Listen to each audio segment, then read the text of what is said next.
puppy. Even I want a dog. Same. I want a forever puppy. Oh. क्या है भाई ये forever puppy? चलो ये भी बच्चे ही बता देंगे वीडियो में, लेकिन थोड़ा आगे। फिलहाल नमस्ते, मैं हूं अमिताभ और आज मैं अपनी दीदी के साथ जा रहा हूं तुंगनाथ बाबा के दर्शन के लिए। और अभी हम भीरी से थोड़ा ऊपर आ चुके हैं, मक्कू मठ वाले रास्ते जा रहे हैं फ़िलहाल तो भीरी से कुछ ऊपर आने पर इतना प्यारा सा वाटरफॉल दिखाएगा हमें। पहली मंजिल थी हमारी मक्कू गांव, लेकिन मक्कू पहुंचने से पहले रास्ते में मिले मुझे हिसर। हिसर के फल ठंडी जगह में मिलते हैं और एक कटीली झाड़ियों में लगते हैं। ये है हिसरे, ये हमारे गांव में भी काफ़ी होते थे, अब भी होते होंगे, तो ये काफ़ी खाया करते थे। हिसर खाकर पहुंचते हैं हम मक्कू गांव। मक्कू गांव पहुंचने पर सड़क से थोड़ा ही ऊपर है मक्कू मठ। लगभग 150 मीटर का रास्ता है मंदिर तक, जो कि खेतों के बीच से होकर जाता है। गांव की बात करें तो ये गांव बांज, बुरांस और देवदार के पेड़ों से घिरा हुआ है। आप चाहें तो यहाँ रुककर इस गांव की खूबसूरती का आनंद ले सकते हैं। उत्तराखंड का राज्य पक्षी मोनाल भी आपको यहाँ दिख जाएगा। बर्ड वॉचिंग के लिए भी यह जगह मशहूर है।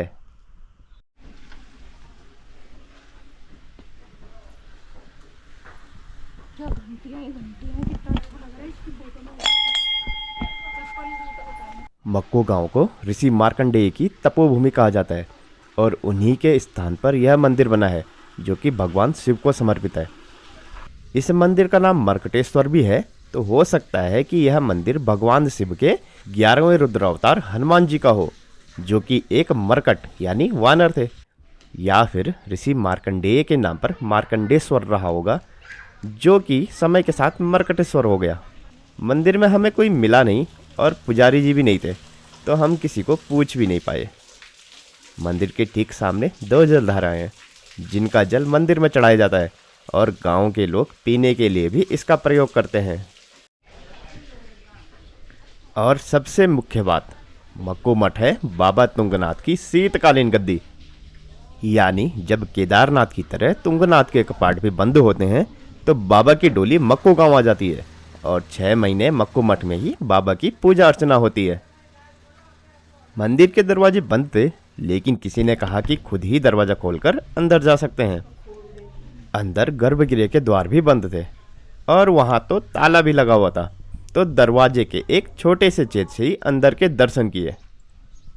मंदिर के बाहर कुछ छोटे छोटे शिवालय भी हैं और भैरवनाथ, अम्बे माता व लक्ष्मी नारायण के मंदिर भी हैं।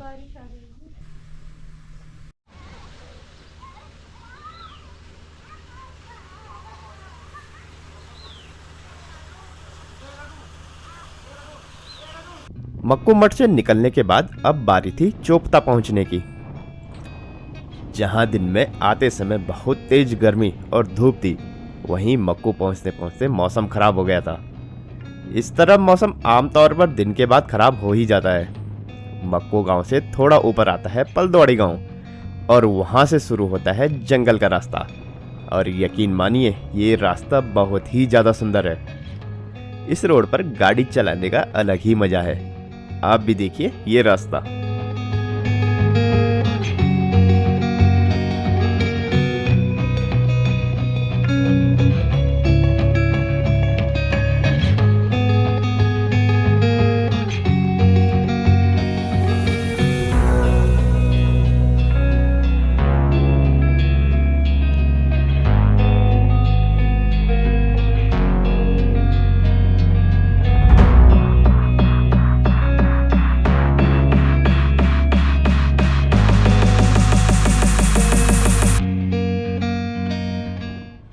चोपता पहुंचने पर देखा तो वहां गाड़ियों की भीड़ लगी हुई है, यानी लोग काफ़ी पहुंच रखे थे दर्शन करने। मैंने अपनी बाइक एक दुकान के बगल में खड़ी कर दी और हेलमेट उसी दुकान में रख दिया। गाड़ी देखने के दुकान वाले ने 50 रुपये लिए। मैंने भी सोचा कि कहीं इधर उधर खड़ी करने की बजाय अच्छा ही है कि किसी की देख रेख में खड़ी की जाए और ऊपर से हेलमेट का बोझ ढोने से भी बचा जाए। उसके बाद वहीं पर एक होटल में पेट पूजा की। भीड़ होने के बावजूद भी यहाँ पर रुकने के लिए जगह थी, लेकिन अभी समय काफ़ी था हमारे पास, तो हमने मंदिर जाने का ही सोचा। ऊपर से अगर चोपता में ही रुकते तो सुबह चंद्रशिला में सूर्योदय के दर्शन करने के लिए हमें रात में 2 बजे ही कमरे से निकलना पड़ता। ये सब कैलकुलेशन करके हम बढ़ने लगे तुंगनाथ की ओर।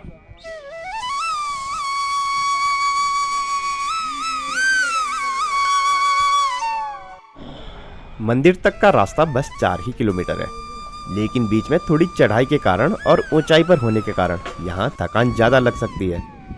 इसलिए अगर आप साथ में एक छड़ी रख लो टेकने के लिए तो रास्ता काफ़ी आसान हो जाता है। छड़ी भी 50 रुपए की मिल जाती है और वापस करने पर 30 रुपए आपको वापस मिल जाएंगे। तो दीदी को एक छड़ी दिलाने के बाद हम चलते हैं बुरांस के खूबसूरत जंगल के बीच से। यहाँ आपको 2 तरह के बुरांस देखने को मिलेंगे। एक तो जिन पर लाल रंग के फूल आते हैं और ये पेड़ बड़े होते हैं। दूसरे हल्के गुलाबी, जिनके पेड़ छोटे छोटे होते हैं झाड़ियों की तरह।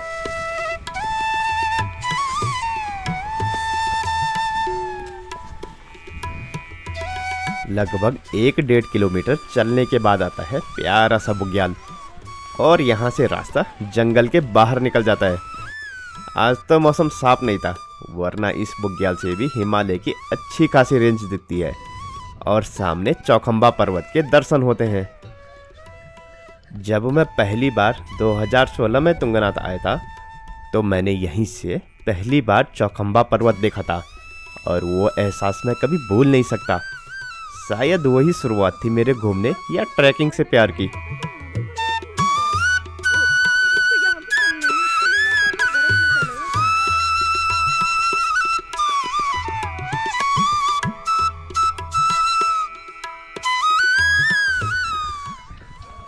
लिफ्ट वाले भैया फ्री में भ्रमण कर रहे हो क्या? हाँ जी, फ्री में कर रहे हैं। कहाँ से? मेरठ से आए हुए। मेरठ से? हाँ जी।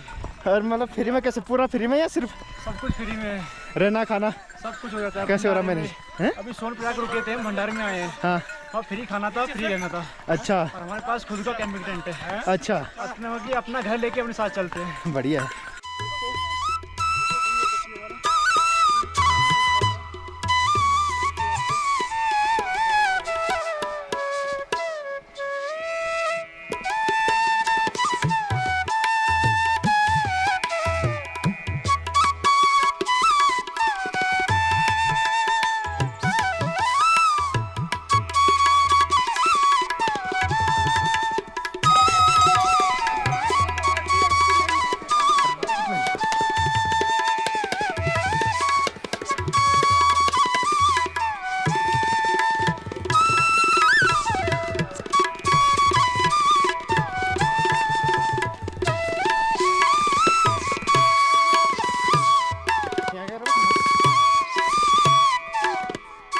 जब लगभग मंदिर के पास पहुंचा तो मैंने पहली बार देखी मोनाल।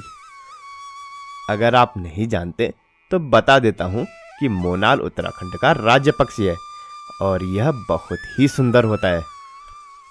मेल मोनाल बहुत ही ज़्यादा सुंदर होता है और इसके सिर पे प्यारी सी कलगी लगी होती है।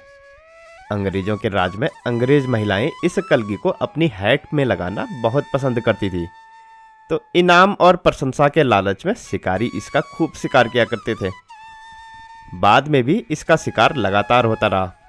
इस कारण से ये लुप्त होने तक की कगार पर आ चुके थे। 2000 में जब उत्तराखंड का निर्माण हुआ तो इसे राज्य पक्षी घोषित कर दिया गया। अभी भी मोनाल की संख्या काफ़ी कम है और अब इस पर क्लाइमेट चेंज की भी मार पड़ रही है।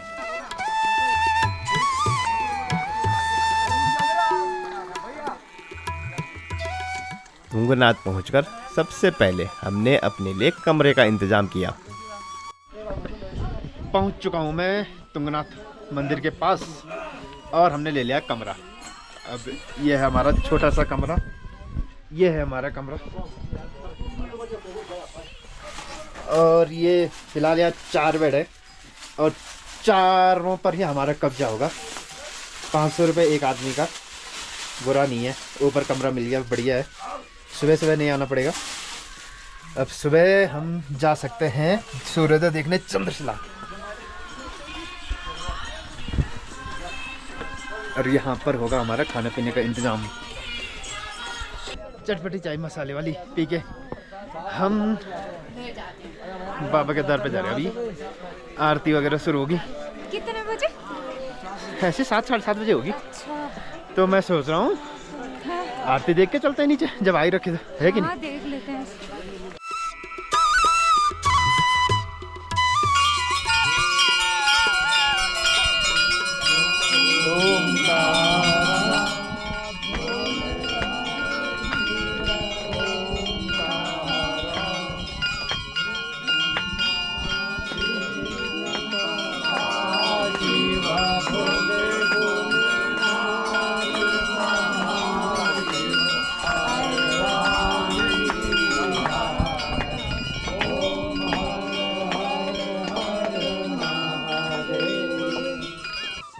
आरती के बाद जब कमरे पर आए तो खाना भी तैयार था। चूल्हे के बगल में बैठकर आग सेकते हुए गर्मा गर्म रोटियां तोड़ी। स्वादिष्ट खाना पेट में गया तो नींद भी मस्त आई। Good morning. हालांकि अभी दिख कुछ नहीं रहा होगा क्योंकि सुबह के बज रहे 4:30 और मैं इसलिए उठ रखा हूँ क्योंकि मुझे जाना है चंद्रशिला। अब ऊपर जाके सूर्योदय नहीं देखा तो क्या देखा। लोग लगे हुए हैं रास्ते नीचे। जब तक सही सुबह 2 बजे लग गए लोग रास्ते। सुबह हम 4 बजे ही उठ गए क्योंकि सूर्योदय 5:30 बजे हो जाता है, और अगर तब तक हम ऊपर नहीं पहुंचते तो हमारा सारा प्लान ही चौपट हो जाता। इधर क्या? जैसे जैसे चंद्रशिला की तरफ बढ़ रहे थे वैसे वैसे ही रोशनी भी बढ़ने लग गई थी, और बिल्कुल सूर्योदय के वक्त हम पहुंचते हैं शिखर पर। भगवान की विशेष कृपा मिली और मौसम बिल्कुल साफ था। कुछ लोग हमसे पहले ही पहुंच चुके थे और कुछ अभी रास्ते में ही थे। और फिर दिखा हमें वो दिव्य सूर्योदय जिसे देखने के लिए सब सुबह सुबह यहाँ पहुंच रखे थे।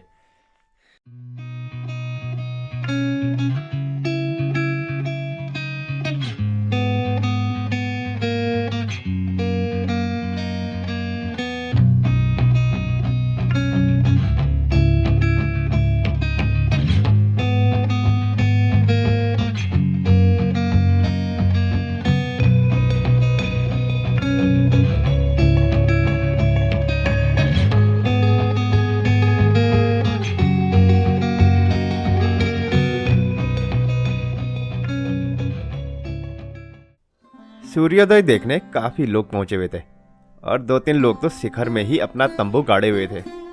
शिखर से आपको गंगोत्री की पहाड़ियों से लेकर नंदा देवी तक पूरी हिमालय की रेंज दिखाई देती है।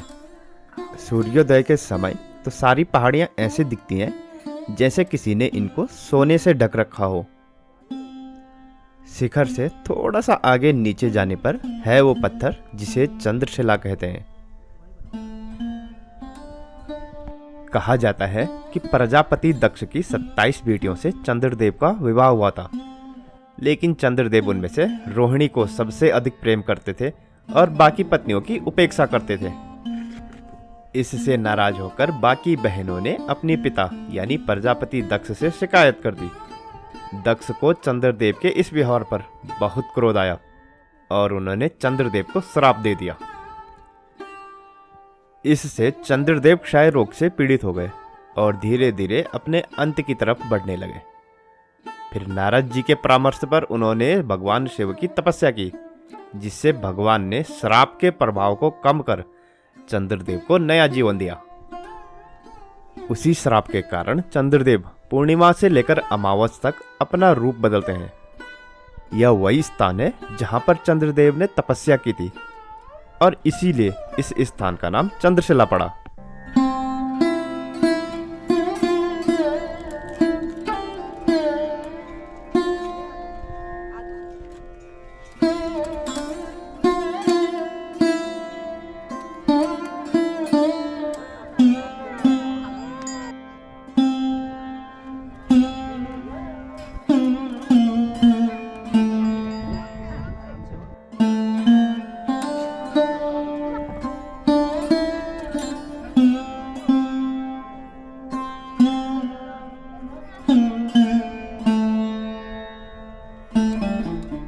दीदी ने भी कर लिया चंद्रशिला समिट और दीदी हो रखी है काफ़ी खुश। पूरा सनराइज देखा।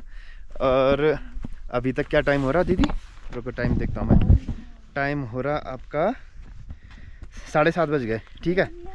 तो हम यहाँ लगभग 5:15 बजे के पहुँच रखे हैं और 5:15 बजे से 7:30 बजे तक हम ऊपर ही थे।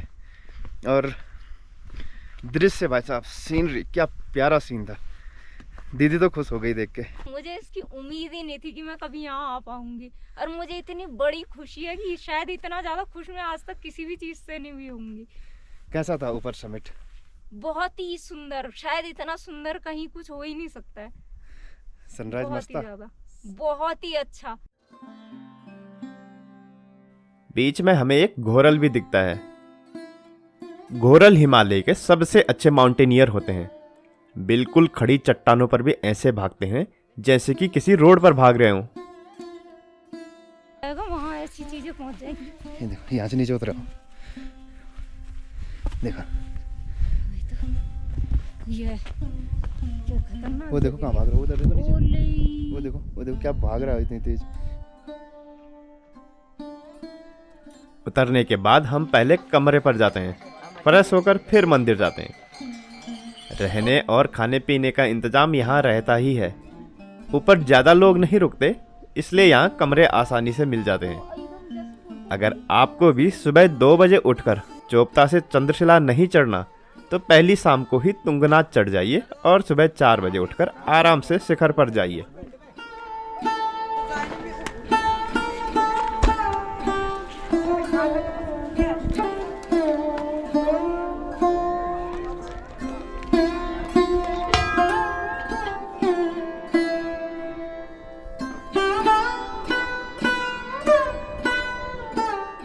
कहा जाता है कि तुंगनाथ मंदिर पांडवों ने ही बसाया था। केदारनाथ से महादेव के अंतर्ध्यान होने पर जब पांडव मदमहेश्वर होते हुए यहाँ पहुँचे तो उन्हें यहाँ महादेव की भुजाओं के दर्शन होते हैं। तुंगनाथ महादेव के मंदिरों में विश्व में सबसे अधिक ऊंचाई पर बसा हुआ मंदिर है।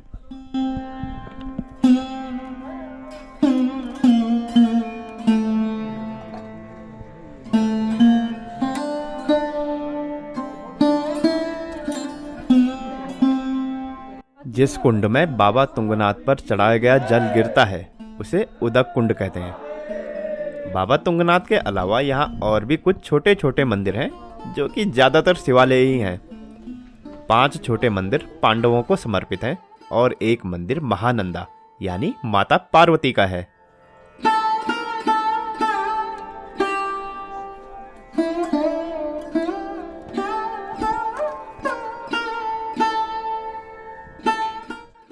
बगल में ही भैरवनाथ जी भी विराजमान है और थोड़ा सा ऊपर जाकर महादेव के एक रूप भूतनाथ का भी मंदिर है।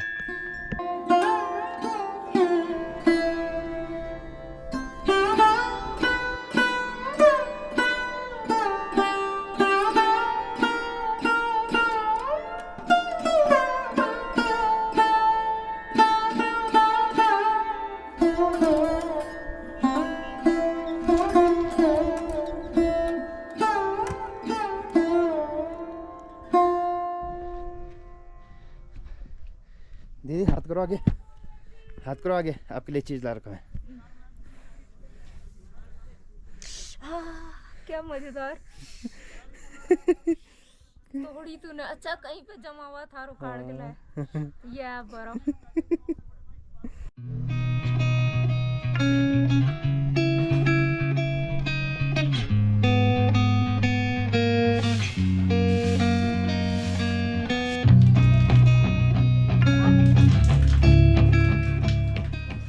Dada, what is my favorite dog? Bagheera. Balu. No. You know? That will come in my home. I want to buy a puppy. Even I want a dog. Same. I want a forever puppy. Oh. What's the forever puppy? Okay, you forever puppy is a puppy that never grows. Never. It's always a puppy.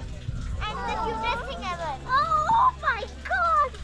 दर्शन के बाद अब बारी थी वापस लौटने की, लेकिन उससे पहले भी करनी थी एक और पूजा, जो कि थी पेट पूजा। इस पूजा के बिना तो चलता ही नहीं कुछ, है कि नहीं? मेरे हिस्से का पराठा कोई और भी खा रहा है। तो अब उस पराठे के पैसे आधे आधे करे जाएंगे। ये देखो मैं खा रहा हूँ, अरे ये खा रहा। ओए पैसे दे दियो मैं पराठे के आधे, मैं नहीं दूंगा सारे, ठीक है। नाश्ता वास्ता सब हो गया, अब पूरे पैकिंग वैकिंग करके नीचे उतरना शुरू कर दिया है। जी पता हो अभी जहाँ पर मैं था ना ऊपर जा रखा, तो वहाँ पर वो वन विभाग का एक भाई था खड़ा होकर। अच्छा। तो मैंने उसको पूछा कि यहाँ क्या कर रहे हो, तो बोल रहा भाई कि किसी लेडीज ने कंप्लेंट करी हुई कि उसका पर्स गिर गया नीचे, अरे तो उसको ढूंढने।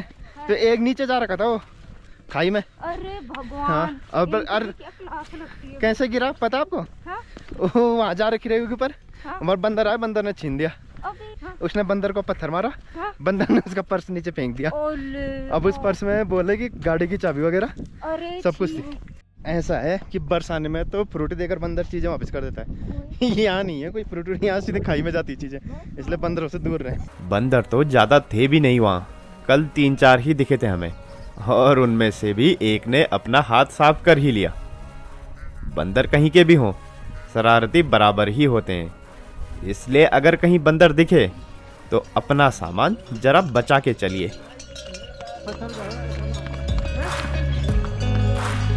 नकली है, नकली है।